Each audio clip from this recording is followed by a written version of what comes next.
terkait dengan penyelamatan tentunya jaminan-jaminan deposito di perbankan.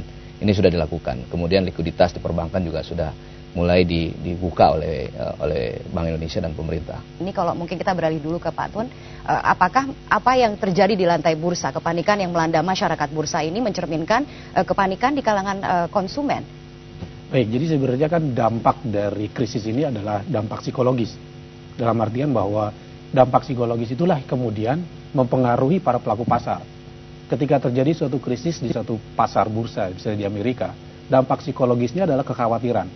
Dan dampak psikologis ini kan berpengaruh kepada bukan hanya sekedar para pialang atau para spekulator, juga kepada para pemerintah dan masyarakat.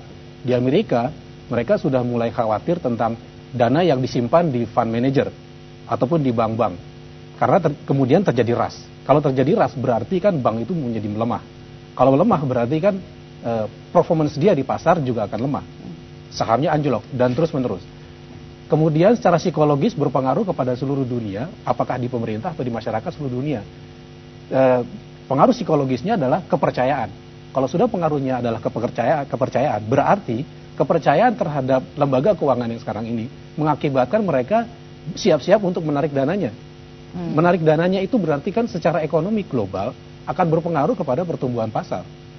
Nah, pertumbuhan pasar yang sekarang terjadi malah justru sebenarnya adalah ini yang menjadi persoalan.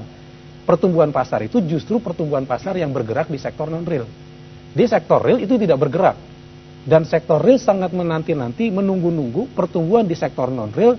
Kalau sektor non-real tumbuh, maka boleh jadi lembaga keuangan baru akan menyerahkan dananya untuk sektor real. Kalau itu bertumbuh baik. Tapi yang terjadi sekarang adalah mereka sudah terlanjur keenakan untuk bermain di sektor non-real. Akhirnya mereka berkutat di situ. Ketika terjadi gejolak, mereka harus mempertahankan pertumbuhan di sektor non-real. Akhirnya sektor non-real tidak terperhatikan. Ini ada istilah yang bagus saya digunakan, yang sebenarnya jadi kunci untuk memahami situasi sekarang. Panik. Ini panik kan, depresi besar juga awalnya kepanikan. Yang mencerminkan memang ada masalah yang sangat besar. Jadi yang paling penting sekarang bagi pemerintah dan semua kalangan, menenangkan dulu bahwa ini nggak perlu panik. Karena fundamental beberapa hal yang, misalnya usaha-usaha, Bung Erwin misalnya kan tidak ada produksi belum berkurang. Bukunya masih bagus, ini buku perusahaan beda dengan 98. 98 buku perusahaan merah semua, karena utangnya tiba-tiba begitu bengkak, karena mereka pakai dolarnya jadi naik 2 kali lipat, 3 kali lipat. Kalau sekarang kan buku perusahaan-perusahaan ini nggak ada soal. Ini masalah ownership di bursa saham. Tetapi pasti akan berimpact pada perusahaan jika tidak ditangani dengan baik dan kepanikan berlanjut. Inilah yang sebenarnya dalam situasi krisis, yang paling pertama diminta adalah akal sehat. Yang kedua, keberanian untuk bertindak setelah membaca situasi dengan tepat. Karena itu sekarang bukan diskusi soal kapitalisme, sosialisme, liberalisme. Soal yang konkret, pragmatis. Apa problem sekarang? Kalau problemnya likuiditas, pemerintah harus turun dengan pundi-pundi yang kuat. Kalau perlu dengan intervensi langsung menggelontorkan likuiditas. Kan itu lebih sehat buat dunia usaha.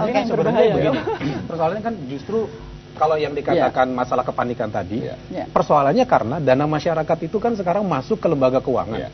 Nah, ketika masuk ke lembaga keuangan, seharusnya itu kan diserahkan juga untuk kredit ke sektor real.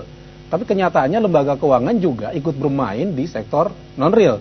Dan bahkan justru di sektor non itu besar sekali pertumbuhan. Kan sekarang masalahnya, kenapa lembaga keuangan, kan orang bilang sekarang esensi krisis sekarang kan credit crunch.